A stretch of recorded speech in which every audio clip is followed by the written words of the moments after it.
Miaraba tompoko lasy tompoko vavy tonga soa ato anatin'ny fandarana mikolo hevitra amin'ity zoma alina ity ampanajana no anasananao iaraka aminay hatramin'ny farany mandritra ny ora iray sy folo minitra mahery eo rahantsika ato anatin'ny adevitra tamin'ny herinandro ity somary nafapana ny raharaham-pirenena teto andrenivohitra moa izany no tena isan'ny nisongadina ny atsika maro samihafa raharaham-pirenena izay mifandraika amin'ny fiakaran-drano mifandraika amin'ny resaka lalàna isan-karazany ihany koa izay no resantsika amin'ity an'io ity nanasana vahiny izany telo mirahalahy amin'ny vahiny efatra mirahalahy izay nasaina tamin'ity an'io ity no tonga namaly ny fanasan'ny sampana fampalalam-baovao ny kolo ary andray anjara ato anatin'ny adihevitra avy eto amin'ny ankaviako eto ny solombavambahoaka ny Madagasikara mahazo asy Fredy filohalefitra ny anteny miram-pirenena voafidy tany Antsirana voafidy ary hoan'ny province any Antsiranana miarabanao Andriamatoa solombavambahoaka miarabanao ihany koa Andriamatoa Enikajy ary miarahaba atsika rehetra izay manaraka ny fandaharana amin'ny kolo hevitra. Ny vahintsika manaraka dia Andriamatoa Naivesan Jean Désiré mpitarika tanora mpanao politika ihany koa efa mpikambana tamin'ny androm-panjakana tetezamita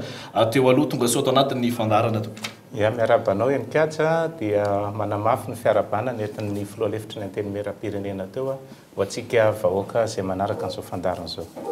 Ny vahintsika fahatelo tonga namaly ny andro dia Andriamatoa Laza Raza Fiarson izy dia olon-tsotra fantatra ihany koa nefa efa nirotsaka ho fidiana filoham-pirenena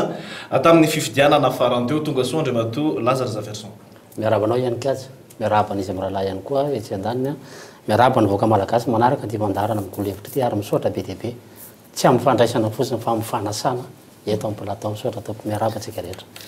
Ny vahintsika fahaefatra moa dia Andriamatoa Razafy Maefa Hermanana izay avy amin'ny vondrona Mapara noho ny antony samihafa dia tamin'ny ora farany nahafantarana ny tsy fahafahana anatratra ny fakana peo sy ny sary an'ity fandaharana ity avy hatrany dia hotoizantsika ho atombotsika nefa ny fandaharana na izany na tsy izany ny raharaham-pirenena amin'ny ankapobeny amin'izao fotoana izao miroso samikatso ny raharaham-pirenena ny fiainam-pirenena inona ny zava-misy famakaizy isika ankehitriny maromaro somary niazakazaka ndao atao mihitsy aza hoe nafapana ny zava-nisy amin'ny ankapobeny teto amin'ny tany sy ny firenena teto andrenivohitra inona avokoa ny zavatra niseho teo inona ny zavatra nitranka ny rahantsika nanaraka tamin'ny fampalalam-baovao ireny ny zavatra niseho rehetra fa ny olo-pirenena aloha dia niezahany mpanao gazety nanontaniana izay sendra ny mpanao gazety amin'ny fanontaniana tsotra dia tsotra izay efa napetraka teo izay hoe miroso mandroso samikatso ny raharaham-pirenena ndao rahantsika ny valiteny izy ireo. Endriky ny tanàna aloha ny kara vaovao manana fahaizana farafaratsiny jeriny lafiny rehetrarehetra izy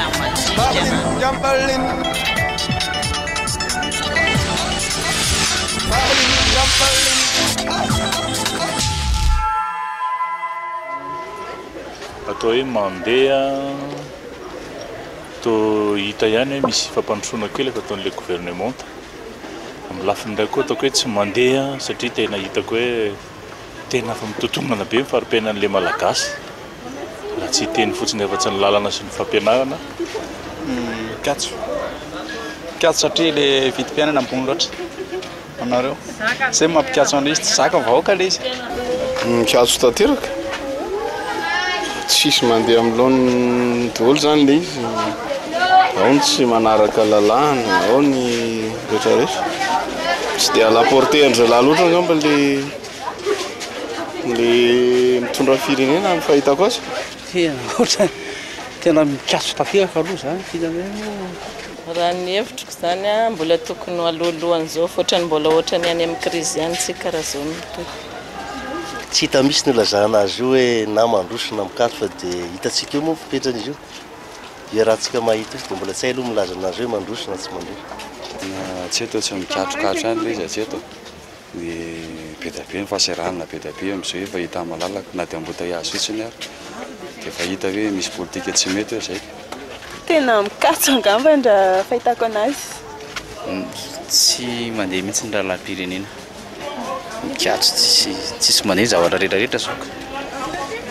zay ny azoko lazay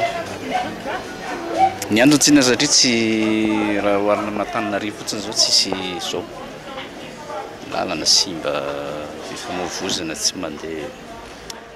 ireo tena mikatso ny tena marina tena hitako fa tena mikatso mihitsy ezoko ireo zao tsy hita mihitsy tena marina amin'ity fandehan'ity hoe resaka hoe lalana ireo Antananarivo ary Mahatsiravina any aminay ambanivohitra any Ambatondrazaka tsy hita mihitsy tena marina nefa anarana foana hoe misy député ohatry zao tsy hita zay marina amin'izy amin'izao fotoana zao any makany any Zorobe iny lalana varatra ny Zorobe farany tena tapaka ny lalana.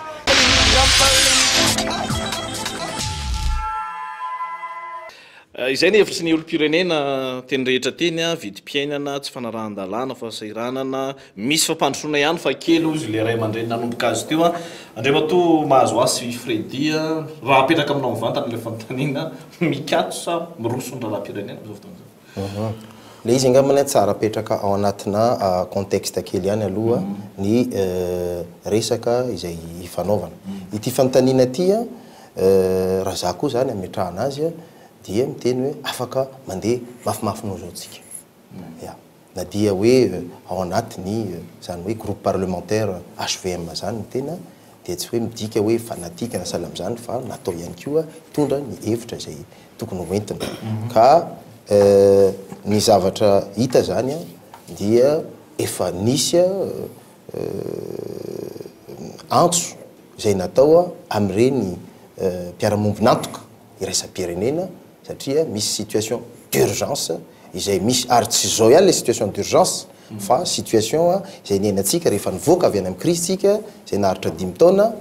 dia efa nandeha zany zany antso zany ary ny ataontsika hoe mahavelombolo zany dia nanomboka tamin'ny faramparany volana ny taona 2024 dia nanomboka nisy namaly zany antso zany raha tsy tena fa tsy ny vondrana Europeana ny AFD ny frantsay zany ary amin'izao fotoana izay resantsika zao dia mandeha ao mahazo arivo ny atao hoe dialogue stratégique miaraka amin'ny bailleur de fonds ka sady miteny hoe tokony mandeha aingakaingano zao ary efa misy asa atao mikasika an'izany. Zay zany amalipo ny fatao. Andriamatoa Ranaisan Jean Désiré fanontaniana mitovy miroso sa mikatso ny raharaham-pirenena. Za aloha tonga dia efa hoe miainga tamin'ilay ataoko hoe micro-trottoir teo zany hoe le hevitry ny olom-pirenena ary tsy reny ihany fa rehefa tena mandeha ny amin'ny fiarahamonina eny ianao miresaka dia mahatsapa fa tsy mahavaly ny nandrasana sy ny nampanantenaina zany lay zavatra izay mitranga ankehitriny ary vokatra elanelana eo anatrehan'ilay hoe ity misy attente na hoe zavatra andrasan'ny olona sy ity misy action na zavatra atao ho an'ilay olona izay elanelana zay dia miteraka an'izay hoe tsy mazava amin'ny olona tsy ny fiainam-pirenena fa fanontaniana zany dia hoe zay mantsy ny olana hoe miasa amin'ilay sahansolombavim-boaka tato hoe misy ny asa atao ary zay mila mazava hoe miasa anao inona hitondra inona ary inona ny fiatraikana amin'ny fiainana vahoaka satria rehefa tsy mazava zay raha tsy misy fiatraikany tsapan'ny olona hoe miatraikany aminy zavatra ataon'ny mpitondra fanjakana dia ozy ny olona hoe ninona ataonao na miasa renao dia mikatso ny fiainam-pirenena fa ny adevitra koa dia ny hoe fa naninona tsika ara ny tonga amin'izao zava-misy manina misy fikatsoana nefa nieritreretina tany amin'ny fiandohana hoe io misy filoham-pirenena lany io misy maronisy eo an-damosiny zany hoe raha jerena amin'ity vena dia feno ny fepetra rehetrarehetra aombiazany ty fitondram-panjakana fa manina ny tonga amin'izao zay nyfanontaniana mila faly fanontaniana mitovy aloha no nidirantsika amin'ny Tsipria ny Andriamatoa Lazara Zaverso mpanao gazety maro ianao mikatso mbola ilay napetraka dia fanontaniana hoe mikatso satria anao mpanao gazety dia mametraka fanontaniana fa ny vahoaka reny namaly hoe mikatso le ampy angamba zay mikatso tsisy afaka milaza eto amin'ity firenena ity fa misy zavatra mandeha eto ary raha afaka hitenitsika fa hiankina amin'ny Union Européenne ny fanalana rano etsy isotry hiankina amin'ny banque mondiale ny fanosorana fotaka eo a 67 voninahitra ho anao zany za dia matsiaro hafa baraka maha olo-tsotra olo-pirenena tompona andraikitra mikatso ny raharam-pirenena tsy afaka irehare amin'izany mpitondra fanjakana mandraka androany ary marina ny teny namana teo hoe inona nandrasana taminy fa raha hiteny dia petentsika hoe mety ho tsaratsara kokoa izao ny tsaratsara kokoa noho ny ratsy tsy mbola azo lazaina tsara zany so dia le fotoana kosa no ezahana hoe atosika amin'izany hevitra zany Andriamatoa Lazara Zaverso dia ny fotoana nge ny asa nge mila fotoana ny fanatanterahana tsy fantatra aloha enikajy raha mila ray taontsika manala hoe ndao a isorona ny fotaketsana isotry na isorona ny fako any afaritany na mila ray taontsika mandinika an'izany zavatra zany mpitondra fanjakana zany gouverner c'est prévoir au pouvoir ianao vao de andinika hoe avy anareo ry bailleur de mba hampio zahay anao an'reto dikan'izay tsy nomana hitondra ke le olona ene mazava ene na nisy dingana kosa ane tsy maintsy zay tsy maintsy ny lalovana za aloha afaka miteny aminareo fa raha ohatra ka zany filoha Rajonary Mampianina zany dia olona tena hoe conscient zava-misy ary milofo androamanalina amin'ny fijerena izay zavatra hoe amalinany le araka le teny teo ny etaetany malagasy zany ary za zay miteny eto dia anisany ihany koa le olona zay mba manosika rehefa ary mitsikera raha ilainy ary za de tsy voatery hoe mitsikera eto amin'ny ainao manjery fa any anatiny fifandraisana ara-tarbia de vavy de fa mametraka an'izay teny tokony atao ary manoro hevitra satria fahitako azy ary zay kosa mba angatako amintsika eto satria samy olo-pirenena samy tompony andraikitra dia tokony indraindray koa le fanorona hevitra de tsy andrasana hoe aty amin'ny télé na amin'ny ainao manjery zany fa tokony avy de avoaka le satria zay mo matetika averimberiko hoe tanindrazana iarahamanana ty le izy enikaiza zavatra tsotra mikorotana zao ohatra mamoaka secret ny trésor un directeur général za mankasitraka ny hetsika atao amin'ny trésor fa raha directeur général anankiray no manao défi amina ministre d'état na ny mpitondra fanjakana amin'ny akapobeny de ilaza mpitondra fanjakana fa mety ny ataony zafikelinao zany mino fa mbola tsy mananjafy ianao nikajy mbola tsy teraka akory zay olona zay de efa manao défi anao tiako tenenina hoe efa misy zavatra tsy mety ao zany za tsy manda hoe mety manana finiavana mety fa za ny teny hoe rafitry problème io ary raha nisy olona name vahaolana Andriamatoa Rajonary Mampianina azafady Andriamatoa Rajonary Mampianina filoham-pirenena hoe ty atao de voalany de niarabana azy na de tsy mankasitraka ny filozofia na ny target etonany firenena azy fa lalàna ny fiarahamonina zany hoe raha vao parlementaire te ho tafavoaka ianao na rana izy izao tsika vao mikorotana any parlement te 4-4 zany ve mbola resantsika eto mandaka androa za zany te amaly any an'le manana fomba fijery zany akoatra ny fomba fijeriny izy miralazy zay ataoko hoe tsy de ho atsiko resaka firy fa hoe fananinona no mikatso za zany de tsotra any anahy izy tsy voatery hoe mikatso koa fomba fijery fa mbola ho andala-pametrahana le mba hoe nahafahana mampandrosany le firenena zavatra io mbona aloha de misy olana eto hoe zay fa maninona no mitranga ny olana de hoe hoe tany amin'ny fototra ny ingana nanao faux départ tsika zany faux départ inona ny anton'izay faux départ zay tokony tsy izay tsony angamba resaka fa io no filoham-pirenena io no fanjakana ara-dalàna io no miasa io no marina zay zavatra ho an'ny Madagasikara fa tsara fantatra hoe fananinona no tonga tamin'izao tsy maintsy manao analyse de cause ange ianao efa maninona misy zay le cause à effet fa maninona misy an'izao effet zao nisy cause tao nisy anton-javatra tao de zao zavatra tsapako tamin'ny fifidianana ny ainga tamin'ireny ange de ny ainga tamin'ny fampiasana vola sy fahefana ange na ahafahana naka fanjakana fa za de natsapa fa vitsy de vitsy saika reo tsy nanam-bola no mitondra ady hevitra sy programme fampandrosoana ary zay zany tsy mampanam-bola anahy de jereo tsara tsika zao miady hevitra be zao hoe misy corruption tsy misy corruption ary ataontsika hoe kolikoly fa niendrika na kolikoly voalohany any de mifanakalozana zavatra amin'ny safidim-bahoaka ary rehefa tsy manan-kevitra l'olona fa volany le karany eo amin'le sehatra satria miresaka anteny merany namana laza miresaka anteny merany tesolom-bavambahoaka ato de matsapa hoe azagaga ianao raha ohatra ka le rafitra politika eto le fanaovana politika eto sy ny fomba nakana fahefana teto de mampikatso ny raha-pirenena tia ny zavatra hitako raha ny lojika era-tany misy leader politique zany hoe mpitarika politika manan-kevitra manana vina manana programme hoe zao ny tsara atao eto amin'ity firenena ity eo akaikin'iny misy militant mpitolona zay miaraka aminy hoe andao ara fa tia tokoa mety eo akaikin'iny ray misy an'ireo tsony hoe mpakasitraka na sympathisant zay mifaneraserany amin'olona any reo no lojika amina rafitra politika fa eto amintsika ny zava-mihitsy zao tsy leader politika no misy eto fa patron politika olona raingeza be manam-bola manana fahefana manana fitaovana dia eo akaikin'iny misy ny antsoina hoe employé politique mpiasa politique pikarama dia eo ambanin'iny indray misy ny antsoina hoe mercenaire politique le pikaramanady politique dia nefa rany a safiritaka amin'ny fiainam-pirenena ary raha mijery ny anteny mery tsika mialatsiny Andriamatoa sy ny mavomboaka fa zao ao ny teny mery nke tsisy mpanohatra tsisy naray raha miteny hoe zao opposition ana mafisaka zany teny ary faharoa apiko kely tsisy mpanohatra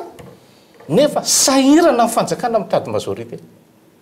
inona ny antony dia zao tia ataoko farambisosana niady fahefana ambony kokoa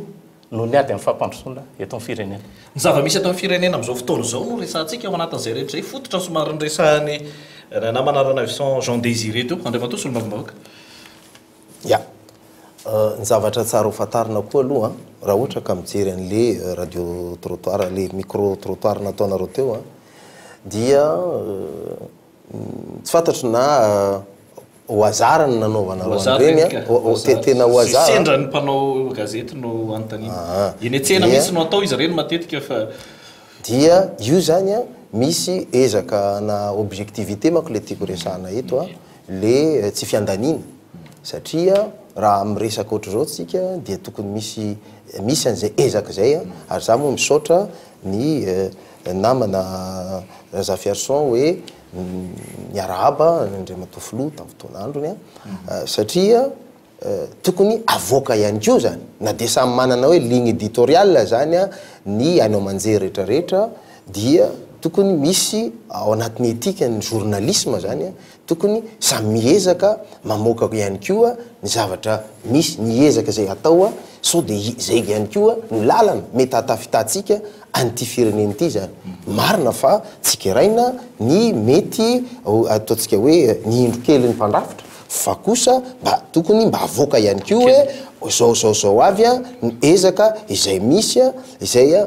tokony hoe mahafaly atsika amin'ny mahamalagasy atsika zay zany zava-dehibe zay approche mihitsy zay zavatra zay ary tsy ny mpanao politika ihany fa ny tokony ohatran'izay fa na ny vahoaka tsotra ny citoyen ary eo ihany koa ny enareo mpanao gazety dia misy karazana antsoavy mihitsy nataoko mikasika an'izay satria raha tsika rehetrarehetra zany firenena zany zay tsy maintsy anomezana sehatra ny député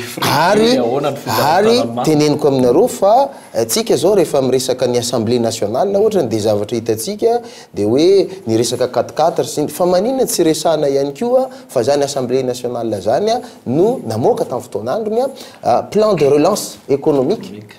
ary izay nomena ny gouvernement ary ao anatin'izany dia betsaka ary faly mahita fa betsaka amin'ny zay zavatra avoaka ny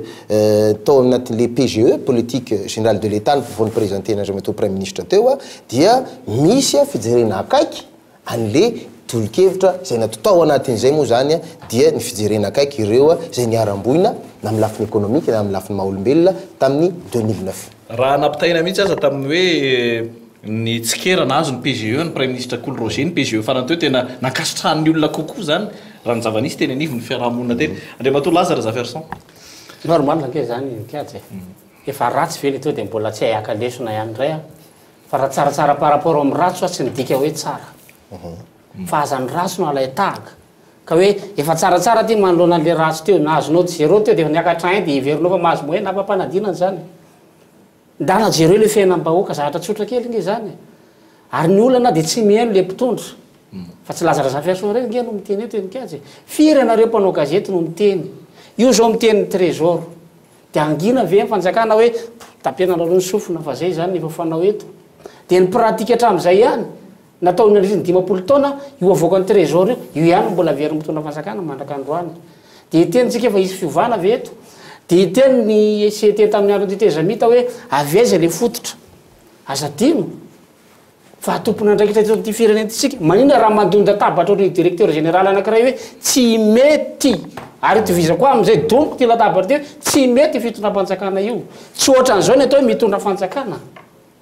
tsy azo atao zao enikaza satria mijaly le vahoaka andanaka ianao amidina ny ambany tanàna rehetrarehetra any anaty rano le olona matory jero le tetsy le ny ambany tanàna nge Lazare Zafiarson tsy vaovao e efa hatramin'izay no ezaky ny avy ny orana dia miakatra fa izy nge ny telo latsaka efatsy ny terena izy mbola nidivan'zareo tao anaty mampara zao izy no atolotra Adraso aloha meko fitenenana ke Andriamato Jean Désiré Ranavison. Ya, fanorisako an'izay dia tsotra. Ny teny mera-pirenena amin'ny manteny mera-pirenena azy dia sehatra iadiana hevitra. Raha marina zany dia olona manan-karena hevitra no tokony ao anatiny eo anteny mera-pirenena. Ao daholo menge atao ao n'ity firenena ity. Zay ny mission ary zay no mahatonga anazy hoe manao ny contrôle de gouvernement. Misy rendez-vous mazay ngamba atao hoe grand rendez-vous na hoe fotoan-dehibe anankitelo farafahakeliny ao amin'ny anteny mera-pirenena zany. Voalohany dia fanolorana amin'ny programme fanjakana hoe zao no ataontsika. Inona ary ny atao? Faharoa dia fandaniana ny teti-bola. Ary tadidiko tsara fa tamin'izao atao amin'ny CST fanontaniana voalohany apetraka ny ministre finance izay filoham-pirenena tamin'izany amin'izao fotoan'izao dia hoe politika inona aloha ny fototry ty loi des finances etonao aminay ity sao dia loi des finances tonga fotsiny amin'izao olaniana. Fa tokony fototra amina politika zay mahatonga hoe ny PGE aloha politika générale na fanjakana zay vao ny loi des finances. Ary farany dia misy fihaonana ataon'ny parlementa sy ny gouvernement na face à face. Fa zavatra nivoaka ny rehefa manao face à face dia député mpangataka. Mangataka zahay Andriamatoa prime ministre mba ho zao raha ny marina zany contrôle ny gouvernement dia hoe pourquoi naona tsy vita ny zavatra ny fanarahana. Ka izy nge combien firy ny vita tamin'ilay ny fanarahana. Comment ahoana ny fomba nanaovanareo amin'ity rahoviana voavita zany amiko ny tenako fa tsy dia député tsy mpangataka fa ny député dia mpangatam-panazavana hoe nahoana rahoviana. Zay zany ny hitako ary zany zao hoe tehiteny ndray mpandeha nisy solombavam-boaka anankiray tamin'ny fiandohan'ny tamin'ny taona lasa angamba izy iny dia nisy fihetsiketsehana nataon'ny maître Fram izay nangataka hoe maninona ny ray alina fotsiny no mpampianatra Fram ny raisina. Dia rehefa tonga tany amin'ny ministera reo mpikambana maître Fram ireo dia ozy ny ministera hoe andana makany any amin'ny solombavam-boaka ozy fa solombavam-boaka no mifidy an'io. Zay ny teny atao ministera. Dia laza le fikambanan'ny fidy le 10 000 poste budgétaire. Dia laza le fikambanan'ny Fram manakany amina solombavam-boaka dia ozy solombavam-boaka hoe zay tsy mifidy 10 000 poste budgétaire zany fa na 100 000 na 300 000 vidinay rehefa tonga. Fa nytaniko dia fa angamo tsy ao anaty loi des finances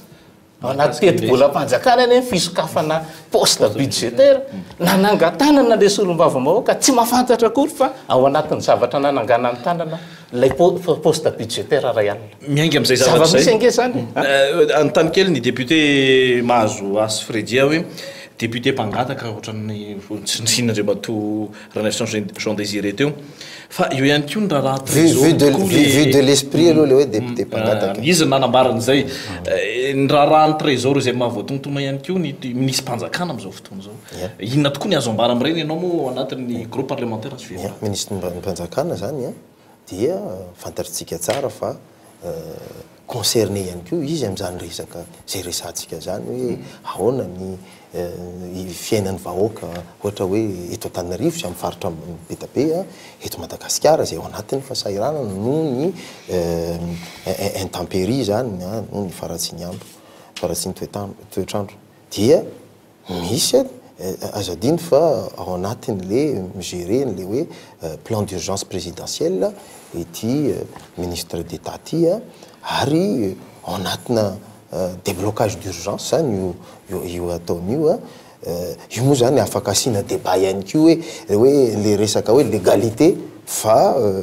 amiko zany rehefa mitondra dia ampiasao ny fitaovana zay eo am-pelantanana ary anisan'ny fitaovana zay eo am-pelantanana fanjakana dia ny vola. Zany lalana resantsika zany aza mitrehitra fa tsika rery ihany ny tena hoe concerné matsiaro fa hoe misy olana misedra olana le vahoaka fa misy ihany koa tompona andraikitra zay mandray ny andraikiny izy dia zay no hitany fa andraikiny dia anao an'io zany izy satria plan d'urgence présidentielle dia ao na PUP dia ao anatin'izay andraikitra zay ministre mpanjakana zay. Io moa zany matetika koa mibetsaka tsikera foana hoe am'le resaka katikatsy ary voaniverina teo moa zany za moa zany vision personnelle ny ahako de ialako tsiny fa za tsy de ao anatin'le hoe mijery foana le hoe les moyens zay zany fa inona ny zavatra andrasana amin'izany parlemanta malagasy zany a amin'izany assemblée nationale zany a tokony zay a no jerena fa omeo azy any fitaovana zay ilaigny satria zany 4x4 zany no any amin'izay toerana misy azy a any ampanisy ohatran'izany a dia sady ambulance zany a no mitondra ihany ko corbiara zany a sy ny rehetrarehetra etsetraetsetra ka aza mieritrrehetra atsika fa ny député reo ihany no mila an'io fa na le vahoaka any ihany koa dia miandraandra zany 4x4 zany azafady fa mety diso fandraiky atsika le mpangataka resahako tsy le 4x4 tsy le tombotsoa tsy anyny resahako fa ino mbola azo edikevitra fa le resahako dia hoe misy ohatra fotsiny ditena hoe mangataka zay mba sokafana CSB any aminay ohatra zany zay zany tsy mangataka ho an'ny député fa hoe inona politika momba amin'ny fahasalamana ahoany reo CSB reo zay le resaka misy fotoana ihany misy fotoana ihany misy ihany le fotoana hoe ny fanazavan'ny député mahazo asy Fredy teo zao ahitana taratra hoe avy aloha iasa na ny fitondram-panjakana ampiasa ny fahefana am-pelantanany ahafahany mampandroso firenena na solombavam-bahoaka ihany koa mba ho afaka natateraka araka tokony ho izy ny asany zay le izy andriamatoa laza Razafy Arson inona moa zany ny fandika-ndalàna ao anatin' zany fanjakana tokony hiasany na mandika lalàna andriamatoa minisitra na mandika lalàna ny directeur ny trésor de sory point zavatra tsotra kely zany jereo ny lalàna ahoana ny procédure dia tonga dia roeny ny directeur ny trésor raha ohatra ka mandika lalàna izy fa za sura fa tsy mipiasa ny trésor rehetrarehetra kory ny tsy mahalala lalàna misy eto fa io le fanapara-pahefana za tsy niteny hoe tsy ilaina ny 4x4 fa tsy nitananarivo premier akory nomenao 4x4 fa tokony misy lojika amin'izany décision zany a voalaza teo ny andraikitry ny parlemanta fa tsy solombavam-bahoaka mba hiteno areo fa ndao hovaina ny rafitra fa solombavam-bahoaka mba hihinana izy hatramin'izay ka misy olo vavantsika izy mihinana dia hiteny ny député hoe atao ambulance io azafady misy olo député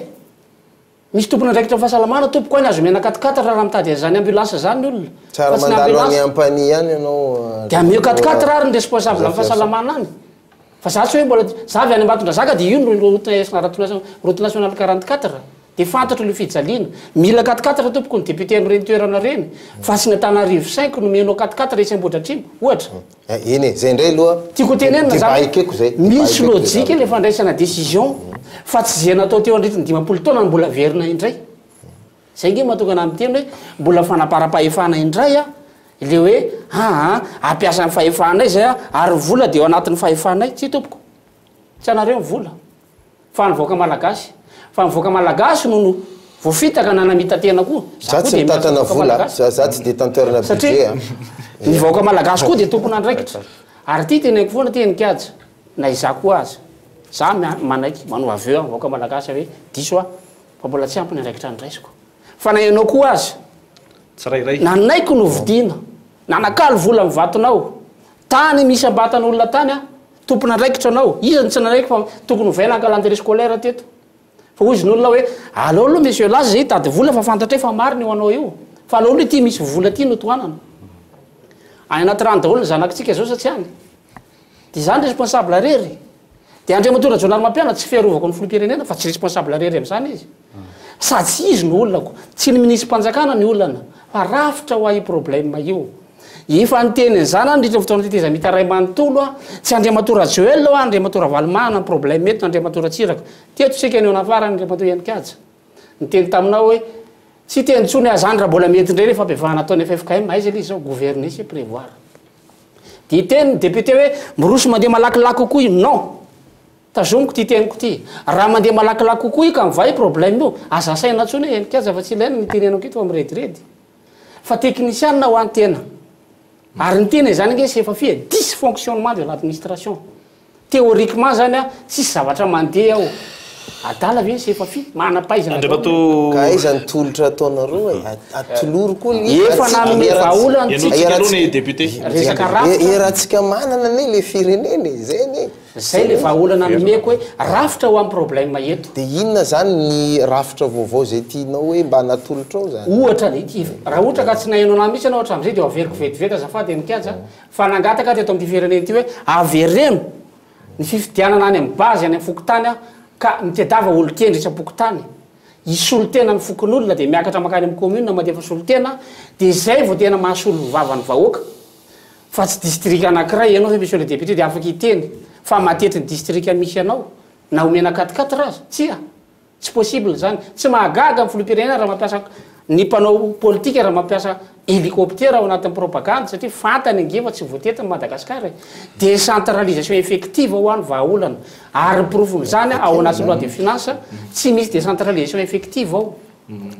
tapahako aloha Andriamatoa Lazare Zafiarson dia mikohitenena Andriamatoa ao anatin'ilay tena ataoko hoe hevitra tia korazaina mihitsy zay sady miresaka rafitra no miresaka zay fanapaream-pahefana zay na fitsinjaram-pahefana voalohany indrindra aloha tsara ny manova rafitra za dia d'accord amin'izay amin'izao toerana misy firenena zao antsika mbola resaka fanovana rafitra nefany efa io toanana amin'izao tontolo zao efa io fanjakana mahefy eo zanke manazava hoe fanatsarana azo atao ihany ny rafitra misy fiantraikana amin'ny fiainam-bahoaka ny fisiana rafitra anankiray fa le olona mampiasa le rafitra ihany koa satria teto amin'ny firenena malagasy ara-tantara dia matetika ny olona no fe le rafitra fa tsy le rafitra no fe an'le olona zany hoe tiako lazaina zao io ara-tantara io hoe rehefa misy ile miovandrina miova sata zany hoe rehefa tonga le olona dia hovany le sata vany zany ny zava-misy fa miverina amin'ny resaka fanovana rafitra fa tena occasion am'ty hoe tena fotoana anankiray tia itenenako momba n'Antananarivo renivohitra efa délégué au maire tao amin'ny 5e arrondissement nandritra ny herintaona sy tapany efa adjoint au maire tato amin'ny commune urbaine Antananarivo nandritra ny enim-bolana teo zany hoe nanao nisy enim-bolana zany mba nisahanana zany adjoint au maire n'Antananarivo zany zao zavatra tsapako ty amiko ty netiko aty ny statut particulier n'Antananarivo iainantsika amin'izao fotoana zao roapolo taona ny nampiarana an'ity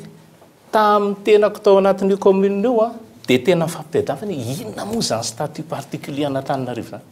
fa tsisy ninina ato tompoko tsisy ninina ato ahafahana hoe mba inona ny fanatsarana ao an'Antananarivo zao ny zavatra voalaza ny lalàna mikasika ny andraikitry ny commune la zavatra roa fotsiny anatelo andraikitry ny commune no manao ny EPP infrastructure zany andraikitry ny commune manao CEG indrindra Antananarivo renivohitra satria sady département satria izy ty mantsy tsy itovizany amin'ny commune rehetra dia fivondronana izy lasa commune fa ny commune afera Madagasikara firaisam-pokotany no lasa commune zay zany mampiavaka n'Antananarivo dia asan'le département tany manao CEG manao CSP fa ny fanontaniana dia tao anatin'izay roapolo taona zay na vita EPP firy Antananarivo renivohitra 0 na vita CEG firy 0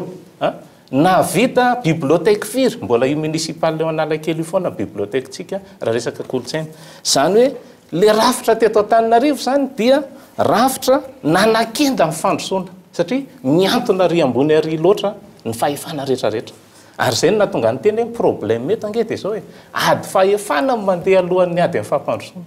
maninona no tazomina misy miady be tazomana le izy amin'izao tsotra ny antony anendry secrétaire pokotany 270 commune manendry anio be ny tanàna anendry trésorier 270 be ny tanàna manendry anio influencer farendrena chef fokotany zay na dia misy ara ny fifidianana ny fotony mifidy anankitelo n'olona dia ny ray amin'ireo no tendrena dikan'izany mbola misy influence hitantana 170 milliards FMG zay ny budget an'Antananarivo renivohitra hitantana anendry délégué enina hitantana piasa dimanjato zay fahefany zay mahamaika atsika nefa ny zava-misy roapolo taona tsy nandeha le rafitra dia ozytsika mbola tazomy amin'izao ihany io rafitra io za tompoko tena mialatsiny fa za tao amin'ny arrondissement nataoko nisy ny antsona hoe budget participatif ny fa teti-bola ifandrombonana le vahoaka ny fotony mihitsy no miteny io tony vola vonina atao ino no dia le vahoaka ny fotony no miteny ny ampiasana n'izay teti-bola zay fa ny eto angetsy zay ka ozy aho hoe tonga za zany eto dia manao antsoavy za zany ny antsoavy dia zao efa nanao fanadiadiana tao nandritra na délégué anahy dia nanao fanadiadiana hoe fotodrafitra otrany ahoana ary ohatrinona ny ilaina tao amin'ity boribory tany fahadimy ity anafaka le fahaseranana fototra taoko hoe mbola le olana fototra madinidinika io zany sy ny sisa 10 milliards ny zavatra ataon'ny commune anisa taona raha betsaka 200 millions rehefa atao zany ny kajikajy 50 taona zany tsika voanao dingana kely ty commune Antananarivo ty amin'ny fahamana zay io problème rehetrarehetra ianatsika am'izao io hoe ka hoe za ery de miantso ny any tiako zany de tokony misy endrika anankiray ny ohatra hoe conférence municipale ve sasy any hoe atsona ny hery velona eto Antananarivo ambola vola hoe zao ny zavatra tediavinay amahana ny olona neny fotony fa ny vola dia afaka miteny fa azo atao manatsara ny fidiram-bola ny commune Antananarivo mbola ny teny PDS sy n'Andriamanjato efatretsy ny trano eto Antananarivo izy ny efatralina sy ray etsy amin'ireo ny voasoratra anarana amin'ny fandoava-ketra zany hoe ny apahatelo ny trano ihany zany no mandohetra amin'ireo le efatralina sy ray etsy efatralina sy ray etsy ireo mbola ny 80 isan-jatony no mandohetra zany hoe 80 isan-jato zany raha misy vola ariary zato tokony hikarakarana n'Antananarivo 20 miditra tsy maintsy amboarina ny rafitra ahafahantsika manatsara ka tafiditra ao anatin'le hoe inona no zava-misy mikatso le raha-pirenena hitan'ny Antananarivo le olona sendra ny mpanao gazety rehetra teo moa zay resaka izay Andriamatoa Solombavam-bahoaka efa niresaka ny statut an'Antananarivo ihany tsika Antananarivo renivohitra ao nasehoana tokoa ny fandehana izy satria isany raha mamay eto amin'ny tany sy ny firenena izy io amin'izao fotoana izao rehefa notsipahan'ny HCC zany fa hoe mifanohatra ny lalam-panorenana le lalàna ny laninareo farany iny tsy mahatsiaro ohatra ny waina na hoe hafa ve nareo Solombavam-bahoaka nampandany an'izy voalohany eo fanamariana za aloha mienan'le mpiara-mitafa amintsika eto ahako dia tena hoe resy lahatra mihitsy ny Andriamatoa Nikaja fa misy zany ny olona tena mandinika ny zavatra tokony atao amin'ity firenena ty tena matsiaro hoe manana andraikitra amin'izany ka dia faly ahako amin'izany angambany fa kosa angambany eo le sincérité eo amin'ny zavatra resantsika sy ny zavatra tena ataotsika angambany tokony ho atsaraina satria mbola tsy naheno ako mpanao politika eto amin'ny tany sy ny fanjakana miteny fa ndeha poteko zany ty Madagasikara ty Tananarivo ty de potipoteko potipoteko ty de angalatra ako eto sy ny sisa fa ny tena marina dia misy zavatra hitatsika eo nefa ny samy teny hoe rehefa any amin'ny propagande sy ohatran'izany fa hoe tena anao zavatra tsara kadikan'izany misy sincere donc za zany zay le fanamarena tiako atao hoe ndray andro any tokony hanomboka hisaintsaina zany tsika lalàna mikasika le hoe zavatra tena nataonao sy ny zavatra niteneninao tany amin'ny propagande ka io indrindra zany tsy azo anaovana an'izany zao dia zao efa mandinika an'izany mihitsy ntsika amin'izao fotoana indrindra satria mantsy ny resaka langa zany atao amin'ny vahoaka dia tsy mampigadra azonao zany zay le izy afaka mandainga tsara tsy rarany lalàna zany zavatra zany fa ny lainga zay mampigadra dia ny promesse de mariage any jereno lalantsika fa miresaka ihany tsika hoe tokony fanatsarana ny lalàna zay mikasika ny mife ny fifidianana satria zay le hoe anatin'ny angamba miombokevitra amiko zany ny mpiara-mitafa eto mikasika ny le hoe fanatsarana ny rafitra io zany tokony jerena akaiky le resaka teo le resantsika zany efa resako mihitsy io ary efa misy fandinina zay ho atao zany atsoatsy mikasika an'io ary apetraka zay eo ihany koa ny resaka hoe lalàna mifeha ny vola zay ho ampiasaina rehefa amina fotoanana campagne na fanaovana fampelezan-kevitra zany io zany tokony resana ary tena apetraka am'izay zany io lalàna io zany satria anisany tsika rehetrarehetra mitaraina daholo hoe amin'ny samy manan-kevitra samy tia tandrazana fa ny vola any amin'ny paosy tsy mitovy teneniko aminareo fa zany hoe vola tsy maintsy ampiasaina amin'izao fotoana zany rehefa manao politika ny tsy tokony tsy foroana mihitsy ka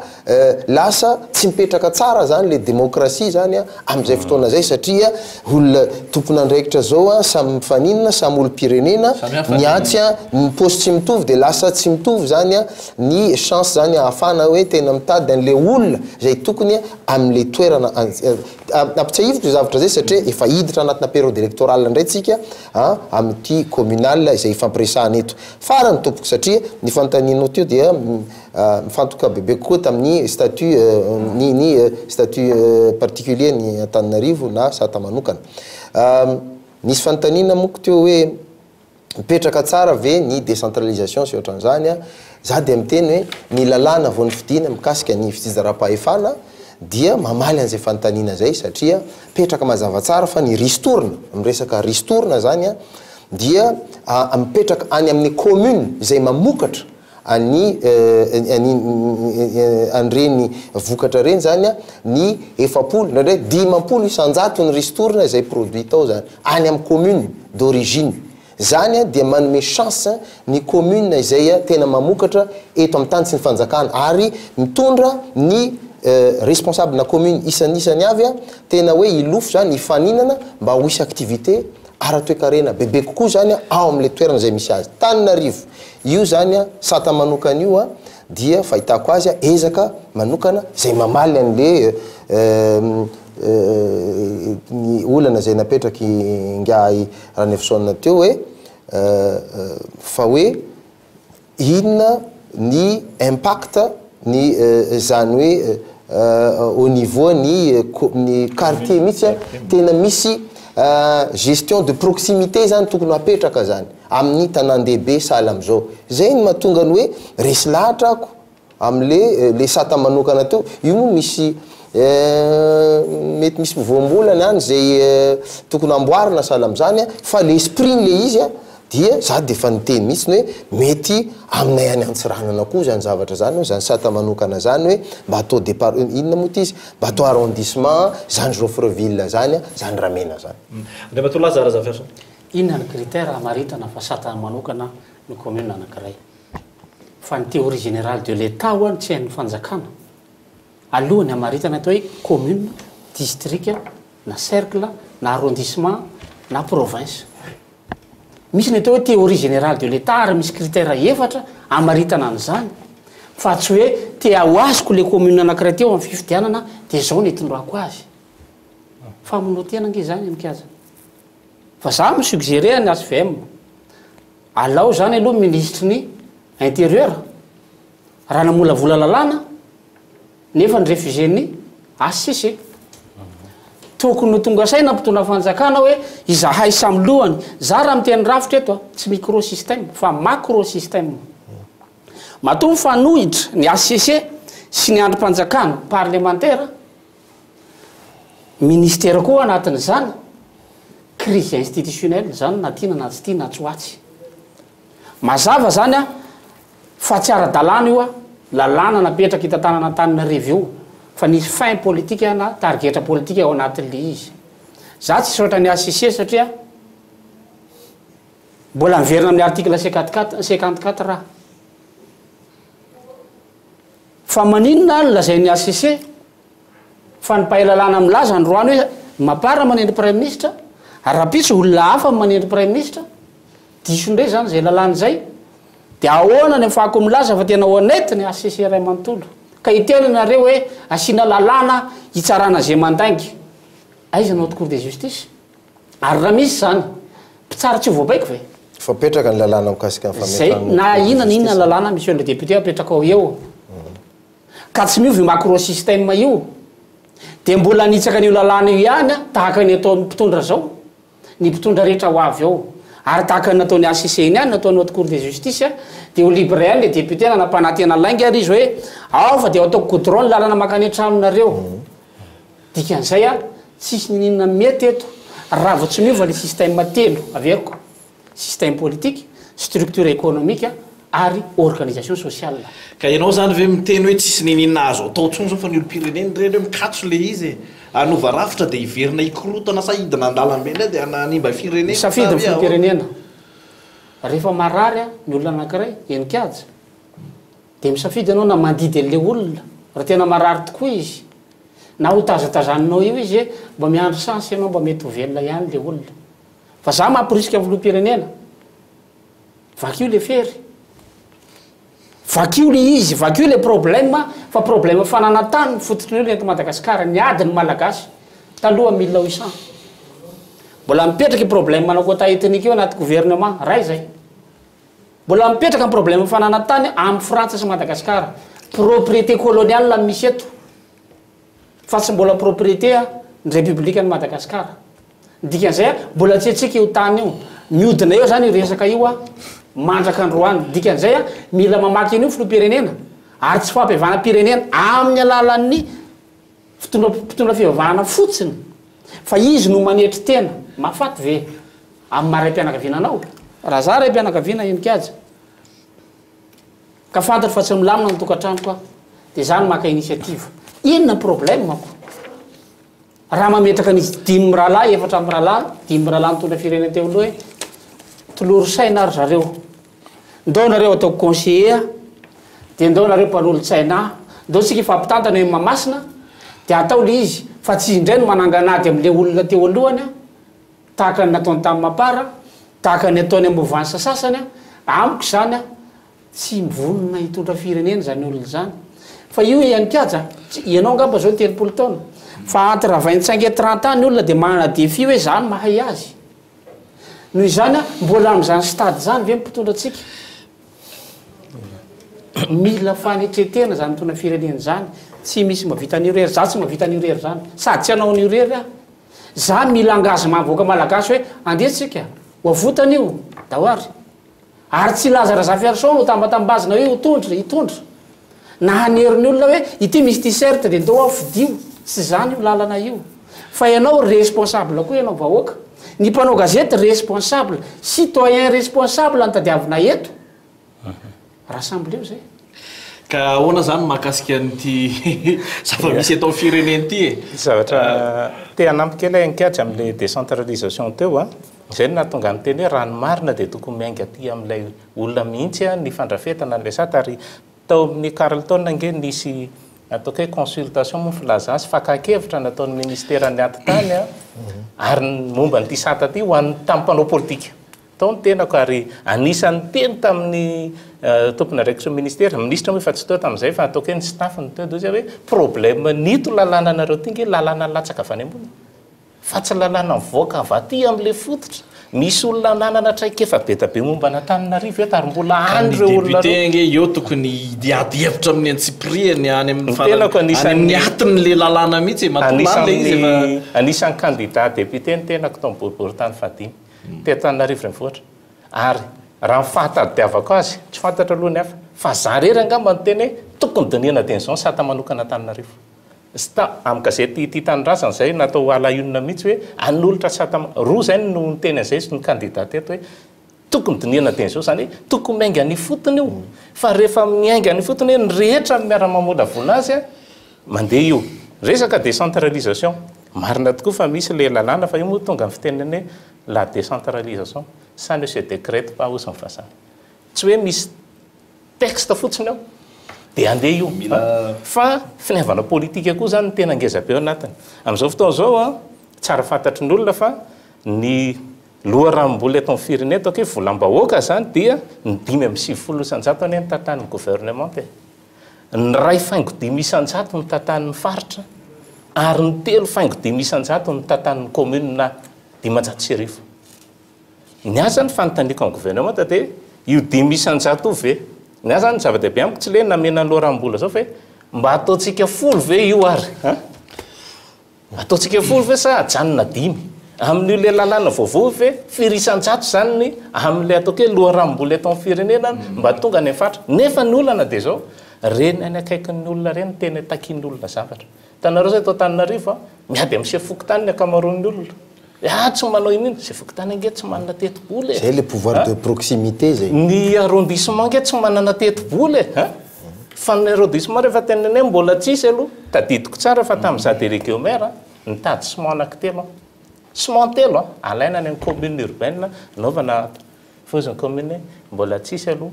ray volana ako vao nazo an'le ciment telo satria zay tsy mitantana ka zay nefa aty aminay foana nefa mandeha ny fitahinana sy ny fitarainana samy hafa dia zany rehetrarehetra zany lazako hoe marina ny tenen'ny Lazare Zafiaso hoe rafitra io ary le rafitra mila rafitra miainga avy amin'ny fanaraka amin'le attente zay moa no resako foana hoe inona le andrasan'ny olona rafitra ohatry ny ahoana ny atao ary programme inona ny tanterahana ahafahana dia miresaka civisme citoyenneté le olo-pirenena tompona andraikitra eto dia tena miteny mihitsy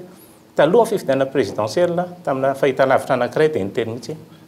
ianao olo-pirenena io ao anatin'io isoloara le efitra kely io ao ianao a tsisy manery anao ao tsisy manambana anao ao ka hoe tsy maintsy tia ny safidinao fa safidinao rero ianao sy ny eritreritra ka zao aza manome tsintsony après zay moa zany niany tena tamin'izany fotoana zany fa de zao niraisinao le andraikitra de hitanao izy zao de mila mieritreritra zany olo-pirenena mila mieritreritra ary marina ny teny Lazare Jefferson mila olo-pirenena tompony andraikitra ary mandray andraikitra ary mila mpitondra fanjakana miena satria za zany za manokana zany tena tsorona hoe raha niditra tamin'ny sehatra ndraraha-pirenena ohatr' zao ny tena tsorona ny hainga avany amina tombotso ny tena manokana tany amin'ny privé tany nandao an'izany fa hoe andaotsika eritreritra raha-pirenena midika zay hoe finiavana sy fitiavana nanaovana nyity zavatra finiavana sy fitiavana nanaovana an'izy ity ka misy fotoana ianao rehefa hoe te iona amina tompony andraikitra ianao ohatra sahirana ange anao indraindray vao mahita tompony andraikitra na de zay fotsiny ary hoe ity misy sosikevitra fa za aloha tamin'ny hoe zay rehetra mifampiresaka tamiko de ny hoe ke reto ny ary io resaka Santana Antananarivo io raha ohatra izao hoe hovaty raha ataontsika hoe mandeha amina rafitra mitovitovy amin'le teo ary andao ataontsika fa io rehefa tsy misy mbola misy fepetra be da be andehanana io fa tsy mandeha ho azy koa io fa mila accompagnement io ny zava-misy amin'izao fotoana izao na tiatsika na sy tiatsika Andriamatoa Solombavam-bahoaka ianareo Andriamatoa Lazare Jefferson Andriamatoa Ranevson Jean Désiré misy karazana foyer na ivitoerana mafapana tension samihafa ohatran'ny miainga eto amin'ny firenena zany amin'izao fotoana izao le nilahatra ny trabona teria Pasika 67 ape filoha iny trésor iny nipoaka tampoka ny personne commune ny etsiketsika teo aloha teo ny domaine ihany koa efa somary misy zavatra tsy de manjary loatra ao angamba raha ny fahitana azy aloha fa mbola andrasana inona zavatra hitranga Andriamatoa Solombavam-bahoaka inona no ataon'ny ASVM tompoko amahana sy andrindrano ireo zavatra rehetrarehetra za aloha voalohany indrindra tsy hoe mpitondra tenin'ny ASVM ka angambany aloha ny hevitry ny ASVM manokana dia aloha mpitondra tenin'ny ASVM no iteny azy fa ny resaka azo atao fotsiny kasika an'izay aloha voalohany indrindra mety misy ataontsika hoe foyer de tension zay misy eto Antananarivo fa misy koa toerana eto Madagasikara zay manko le vue de l'esprit foana zay hoe misy koa toerana eto Madagasikara izay milamina mandeha zay tsy de resana zay mantsy hoe le hoe on ne parle jamais des avions qui arrivent à l'heure fa le misy retard foana fa zay koa tsara koa tsy ndraindray mba balancena le izy hoe zao kosany mba zao fa indro kely averimberiko foana zay zavatra zay dia io koa zany misy le ataontsika hoe le fahalalana koa angambana zay misy am'izao fotoana am'le hoe famohana hevitra sy ohatran'izany famoham-baovao io koa zany zay ahafahantsika maheno hoe zao ny zava-misy etsy zao ny zava-misy ery zay maninona tsy mba misy miteny hoe tena malalaka zany fanehoan-kevitra na ohatran'izany mikasika satria tsy aleo valiko kely le misy zavatra tena lehibe misy ny voateny teo lalina de lalina mikasika an'le hoe firenena de hoe misy ve ny volonté de l'État na finiavany any amin'ny ataontsika misy le izy ataontsika hoe na ny fampihavana-pirenena zany any misy kosa finiavana avy any amin'ny filoha-pirenena hoe ndao ifampiresaka ny akoatr'izay moa zany azo resahana foana le izy am'izao fotoana raha hitanareo na nanaraka tsara nareo le politika kapoben'ny fanjakana dia nisy ao am'le tolokevitra fahavalo dia nisy an'le fametrahana an'le hoe solidarité nationale izay tena hoe ametraka zany hoe tena atsika rehetrarehetra le firenena ary tokony misy an'izany hoe socle zany iengana dia ny fihavanam-pirenena ary zay no mamahany le approche ethnique religieuse sy ny ohatran'izany io aloha zany apetraka am'izay le nation malagasy satria tsika miteny foana le Madagasikara marina le teny teo hoe zava-nisany samyny nation be da be tsika no natambatra ny mpanjanantany de rehefa aveo le izy samy maka ho azy de raha ny vision n'olona farany avaratra andro zao inona tena vina zay fahitanao tokony atao amin'ity firenena ity dia tsy mitovy am'le fahitan'le olona any amin'ny mailaka azy ohatra na ohatran'izany donc apetrao le vision zany ndraiky ahoana d'accord zany fomba ahafahana mandeha mafimafy kokoa noho ny zavamisy noho ny vitesy am'izao fotoana zao satria ny zavamisy aloha na tianao na tsy tianao ndra mato sombafombahoaka dia misy crise kely miforona reny hita maso hoe hita maso fa tsy hoe miforona tsy fantatra moa na miforona na miforona ho azy a samy mana ny fahitany azy ndretraretra anisan'ny fomba mahanany zany a dia manomboka am'izao le ataontsika zao ny atevitra hoe inona moa zany tokony ataony io ny tsy any tokony izay olona eo amin'ny fanjakana ihany any ny tompona andraikitra fa samy tompona andraikitra daholo fa misy ny tompona andraikitra bebe kokoa ary angambany a efa miroso am'izany a tsika am'izao fotoana zao fa ngambany fahitako azy a zavatra tokony fametrahana eto hoe ahoana misy ve tokony isaky ny enimbolana ve misy tombanezaka zay tokony apetraka dia iarahantsika amin'ny tsara tokony misy oatra zany sa isaky ny inona dia jerena hoe nandroso sa tena nety tokoa ve le izy sa ohatran'izany satria atenatena io gouvernement vaovao io premier ministre vaovao a dia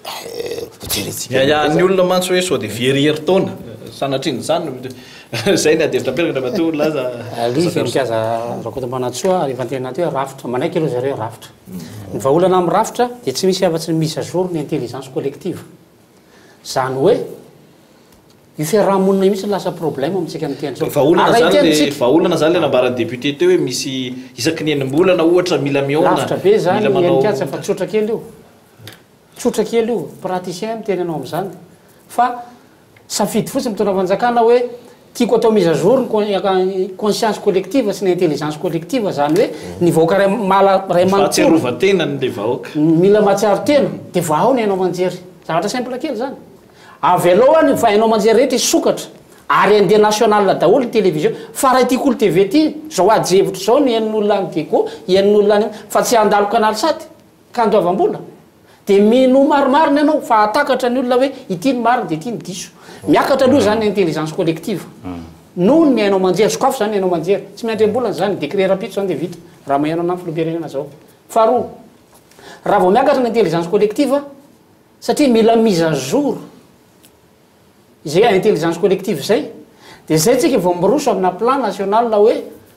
rehefa voafehinao amin'ny alalany hainao manjery satria andray anjara daholo ny parti politique rehetrarehetra ty mety ty tsy mety ty ny mpandainga dia ty ny plaza amin'ny marina rehetrarehetra reto ny mpamadika palitao rehetrarehetra reto ny mpanao ny tsirariny reto ny mpanao boîte de rose aiza le voasambotra hatramin'izao zany rehetrarehetra zany ange misy olona any ambanivohitra any mahana information nanatitra atao amiko tao ohatra hoe ty monsieur lazany anay a ty ny plan eto ry zareo manao le boîte de rose eto le raindrano dia zao fa le olona any tsy mahana accès amina média ary le mpitsara any a efa voabaiko le mpanao boîte de rose satria matahotra ny ainy koa izy système ao io hainao manjery zany sy vahaolana goavana indrindra hitolomako zay a anaovana mise à jour zay intelligence collective zay ary problème ma systémique anio a miroso mankany amin'ny inconscience collective tsika fa diso zany hoe tany rivrero misy tension tsia tany morondava nisy koa tany ina ty izy port berger fitsaram-bahoaka tany morondava ny hatramin'ny siny ty fitondrana ty nyresahako fa tsy tantara afatsy hoe nisy fitsaram-bahoaka tany voamara tany mananjary tany farafangana tany nosy be tany ambily be tany mananara varatra jirama tany midongy atsy mbola jirama ihany koa tany tiako tenenina zany hoe tsy voandroany ny asan-dalo zany tsy resahako tsony le menabila hoe hita sa tsy hita dia mbola mivadika indray izy hoe izy indray ny anarany théorina ty revato ka mba tsy siny zany manipulation rehetrarehetra zany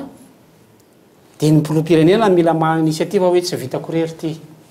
dany anareo fidy olo-kendry dia davy ny olo-kendry ao anaty fokotaninareo fa misy io fidio olo-kendrinareo io a dia reo olona reo rehefa mitambatra ny fokotany maromaro dia manolona solotena anakiray zany amin'ny commune hoe ty ny olo-kendrinay akaro ty reo olona reo resaka amiko dia ndao sika hanao lalàna vaovao anisaka lalam-pandrenana io bien sûr efa nitsahana ihany ohatra am'izay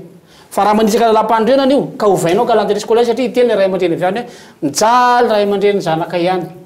fa any kongo zao a dia tamin'ny tv manetako an'izany hoe manala akanjo ny ankizy rehefa andehanatra mipita rano dia am'izay fotoana zay teny ray aman-dreny hoe tsy mety aminay mampianatra zanaka fa zay mamboly vary zao a mijaly kely ny faritany amin'ny cyclone zao tsika vao mahita an'izany dia zay tsika vao tonga saina eto Antananarivo hoe mijaly marina izy ty fa isataona nkena any amin'ny faritany ohatrany zany ohatran'io foana ohatran'io foana ny anany any amin'ny faritany isataona amin'izay fotoan'izay tsika safidy filoam-pirenena io midana manetry tena fa raha ohatra ka tsy mahay manetry tena fa mbola variana hiady amin'izy efatra amin'ny rahalana izy dimy rahalana mbola hitady problème ny problème efa misy mbola ampino problème andray eny ary efa samy nresaka daholo sika teo fotoana koa efa hotanitra fotsiny angambany mamaraparana anazy ianao de meko fitenenina tsirairay avy ianareo rehefa aveo raha niditra fotsiny ianao hoe eto Madagasikara zany rafitra sy olona zay mba tsy mandeha rery le rafitra zay ny atao hoe système azafady le masorana evson fa ny atao hoe système dia interaction na élément dynamique ao anatin'izay zay mihitsy le izy interactive élément interactif ka zay nresahako hoe akoatra le ataoko hoe structure zay mantsina zany nresahako an'le rafitra dia misy an'le olona mipetraka eo amboniny structure dia miverina indray zany système aloha iny samy mahafantatra ny définition ny angamitsika ensemble d'élément interactif et corrélé etc etc ataoko parenthèse fa miresaka tsika le sao de very retourne satria zavatra tsy ampatonga loi de finance dimy zany ny tantarina firenena amina quinquennat na mandat ray efa faharoatsika zao efa isasaka izy zany zao efa isasaka izy ary mila mieritreritra an'izay faharoa an'izay dia zao maninona misy le tension maninona misy zany lay ataoko hoe mafanafana eran'ny tanàna dia satria rehefa manomboka misy elanelana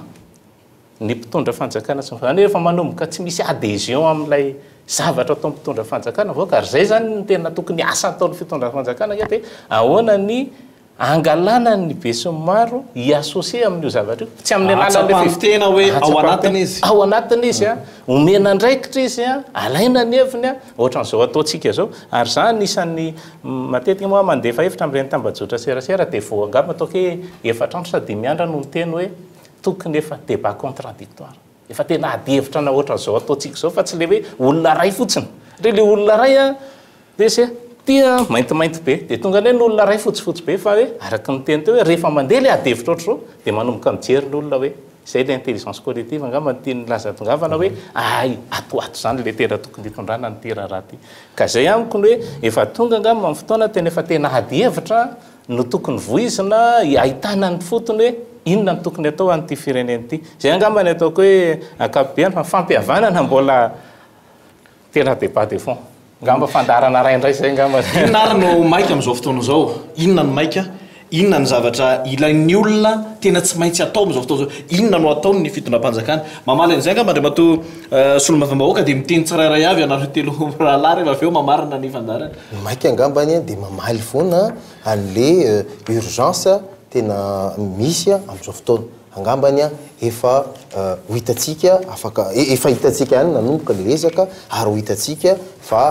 hipaka bebe koa any amin'ny vahoaka zany ao anatin'izao andro vitsivitsy izay manaraka an'izao ny azoko amarana anazy angambany ny anty amiko dia efa hita zany fa tena te androso daholo ny malagasy satria tsy rary ny angambany 10 taona latsaka nazahoana fandraisana tena dia mbola zao ny toerana misy an'izao Madagasikara zao ananatsika ny rehetrarehetra tokony atao ka ndao zany le izy efa mety io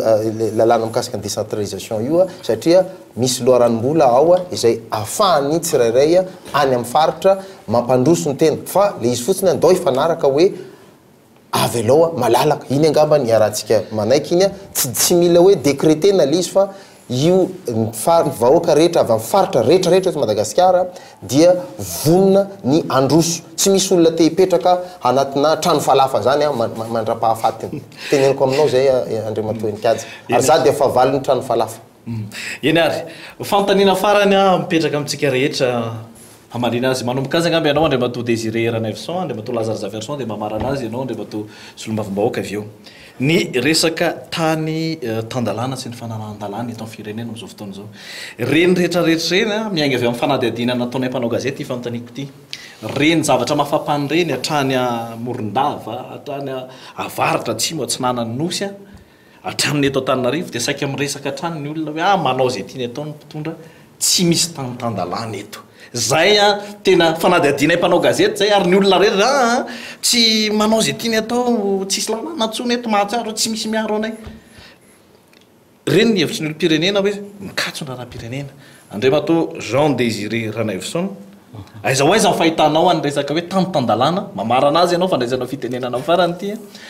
ahoana ny afahana manavitra ny Madagasikara amin'ny fametrahana ny lalàna eto za manokana dia manoloana zay fantao hoe manokatra fanontaniana ngezabe ianao nefa ao anatina famaranana satria zavatra ngezabe mila resahana zany fa ny a dia tsotra be ilay izy hoe ny lalàna dia natao hitondra filaminana zavatra tsara ho an'ny tany sy ny firenena fa zavatra misy dia rehefa manomboka voavakavaka hoe reto rehefa lalàna manapoitra dia reto ny victime rehefa lalàna ataoko hoe manavitra dia reto revo manomboka misy fahasamihafany ao anatrehan'ny lalàna dia tonga reny tension samihafa na reny ataoko hoe zavatra mafanafana samihafa reny ka za mahita hoe ny fanaja lalàna rehefa zavatra ny fanarahana io ara lalàna dia ndao arahana dia veriko fa tsy tokony isy ny exception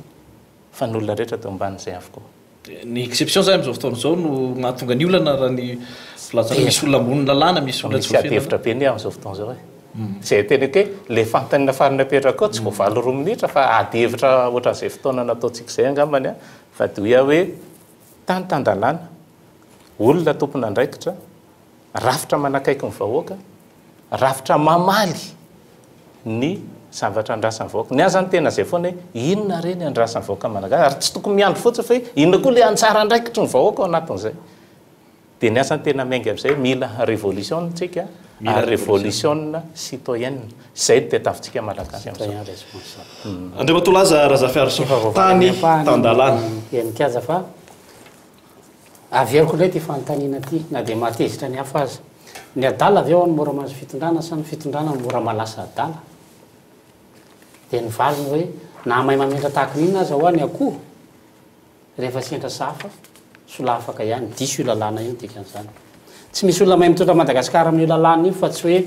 adala kory Andriamatora tsiraka tsy natahavokatsika hoe tsia bony voazany olona zany tamin'ny voalohany tsy hoe adala kory Andriamatora Zafelbiera tsia bony voazany olona zany tsy hoe adala kory Andriamatora Karavalimana tsia zay rehetra nitondra teo dia nahana finiavana araky ny teniny Andriamatora député teo saingy rehefa tonga eo ianao a mahita le lalàna tsy afaka manoatra lalàna io tsy mety amintsika mandehandefa tany fotsiny lalàna eto amintsika dia hoe ndao tsy ampidina reny ny voiture volant droit ohatra volant droit misy accident eto Madagasikara statistique firy moa volant droit enikazo no ahafahanao mandray fanapakevitra hoe tsy mety amintsika ty lalàna ty ohatra 5 place le tomobile avy any efa any kongo le tomobile miasa mbola sakana gendarme any surcharge na reny efa tsisy taxi brosy afa-tsiny tsisy tomobile afa-tsiny izy tsy atahorany fanena amin'ny tomobile le lalana secondaire tsy afahanao mandeha 10 km à l'heure akoriny diteny le gendarme mihoatra place ray nareo sazina nareo zany lalàna mpiarina eto Madagasikara anamboatra lalana ianao eo Anosy-be dia mpitarika sarety mibetsaka eo dia asianao ina ty izy blocage be eo voany eo inona ataon'ny mpitarika sarety manao sens unique miverina amin'le lalana anankiray kizike tsy afaka isaoteny io any amin'ny toerana be sarety ianao nanamboatra lalana ohatran'iny tsy mifanaraka amin'ny toe-tsaina ny zava-misy eto Madagasikara ny lalàna misy eto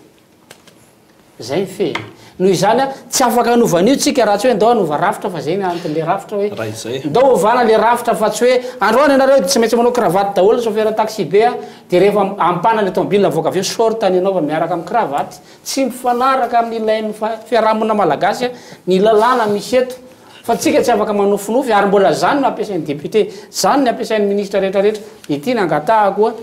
indrindrandrindra ho an'izay mbola ministre ka mahatsiaro hoe tena tompona andraikitra marina raha fantatra rehefa tsy tafavoaka mihitsy le izy dia masahina reo manao démission hoe tsy tafavoakako ty tompoko point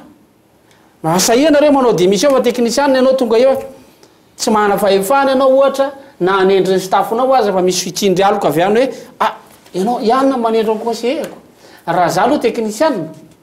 za mampirisika ny technician rehetrarehetra hoe izy ary zany mitarika anova iza ny say velona tabatra tsisy dia dikan'izay mbola tsy vonina iovotsika zay ny manamarina ny teny teo hoe nitaky révolution tena vrai révolution Madagasikara ary manerana Madagasikara lefa tonga vatsaina takina mba ho citoyen responsable rassemblement des citoyens responsables mankasitraka anao ihaja enikaja makasitraka ny kolo tv nandray anay tampitakareva tya makasitraka n'izy am'rahalahy sorana be tv amin'ny adevitra inona fa hitondra fanatsarana ho an'ny firenetsika reny tsy sanatria ny anjehana anisy akory nderenikaza fa tena atao mahitsy li satria fantatra fa mijaly le voaka malagasy fa indra latsy marary raha ohatra ka mangina am'zao makasitraka tomboka makatelina tomboko lahy makatelina tomboko vavy mahazo asy Freddy ianao no mamarana azy io mpilatananareo zany raha zay resaka lalàna sy tantanalana zay ny député mamolavola lalàna inona no zavatra tena tsy maintsy apitraka sy atao zany am'izao fotoana zao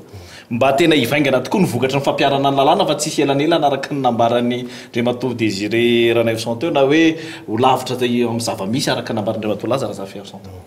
fantatrareo angambany fa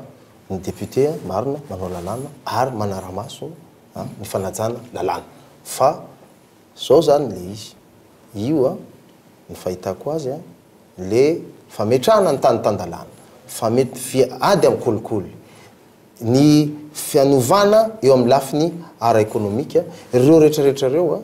dia zavatra tokony atao miaraka ohatra zany koa ny resaka fanovana ny sosialy ary ny gouvernementa na dia misy azy ny olana zay mety miseho etsy sy eroa dia tokony sady vahana reny olana zay miseho reny no mandeha ihany kio izy tena misy finiavana mandeha agnana any am'izay tokony asa zay ny fanarana amin'ny vahoaka fa hoe ho atao le vina ohatra napetraka ny filoham-pirenena dia hoe Madagascar prospère alefaso le izy fa tsy hoe rehefa hoe misy sakoroka ny Morondava dia lasa ny Morondava ny olona rehetrarehetra dia ny gouvernement ohatra zany fa iny efa misy manao ny asany iny fa alefaso angambany miombokevitra amiko ny mpiara-mitafa am'izao takarivo zao dia hoe ekena fa dao ny fanovana ny fiainany zanaka malagasy no tanjona fa ny tokony atao rehetrarehetra fampihavanana ny fanovana sosialy sy ohatra zany dia atao miaraka le izy fa tsy hoe atao de façon séquentielle hoe atao zany fampihavanana aloha apetrao ny sasany raha manao approche séquentielle atsika dia tsy ho tafavoaka mihitsiny amin'izao fanovana ny zava-misy eto amin'ny firenena zao eny ary tompoko lasy tompoko vavy Andriamatoa mahazo asy Freddy filoha lefitry ny anteny miram-pirenena ho an'ny faritana-tsiranana Andriamatoa Jean Désiré Ranaivoson mpitarika tanora mpanao politika ihany koa ary Lazara Zafiarson olotsotra moa ny atongavany eto na dia efa mpiatsehatra eo amin'ny tontolo politika amin'ny ankapobeny azy andeha teo vahintsika fa efatra nasaina tamin'ity ariva ity ary ny lazany ho fahatongavany ry zareo avy eo amin'ny mapara Andriamatoa Razafy Hermanana hatramin'ny fotoana nanaovana ny nanombohan'ny fandarana moa zany dia tsy tonga ny vahintsika fahaefatra everina fa amin'ny manaraka mbola misy sehatra ihany koa afahana mifanakalo hevitra aminareo tompona andraikitra isan-tokajy amintsika olotsotra indrindraindrindra ihany koa dia afaka miakatra eto amin'ny plateau ny fandarana mikolo hevitra mitondra